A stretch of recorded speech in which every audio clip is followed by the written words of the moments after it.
In this video, we are going to see how to use the adulteration kit designed for testing food products. There are many adulteration kits available in the market, and this one is from Veripure. My friend has given this to me. Using this kit, we can find out if turmeric powder and Toor dal are adulterated or not. Both Toor dal and turmeric powder are used in many Indian recipes, especially in South India. This is a very simple kit and consumer-friendly. Also, it carries simple instructions.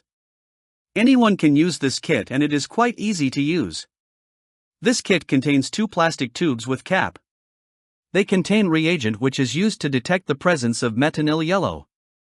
Metanyl yellow is an azo dye and a pH indicator. It is used as an adulterant in certain food products.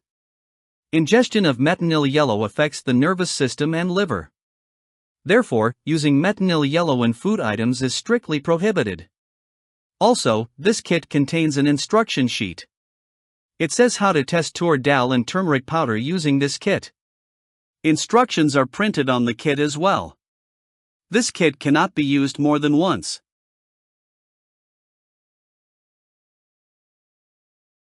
Both plastic containers are labeled. Hence, we can easily say which one should be used for testing turmeric powder and which one is for testing Toor dal. Let's test turmeric powder first. Take a pinch of turmeric powder and add it to the corresponding testing kit and shake it well.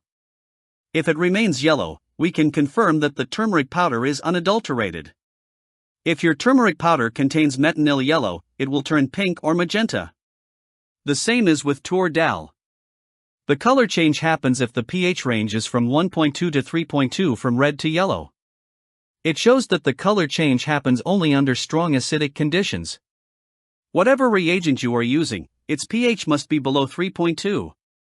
As there is no change of color in both tests, I can confirm that the turmeric powder and Toor dal I'm using are unadulterated and they are safe for consumption.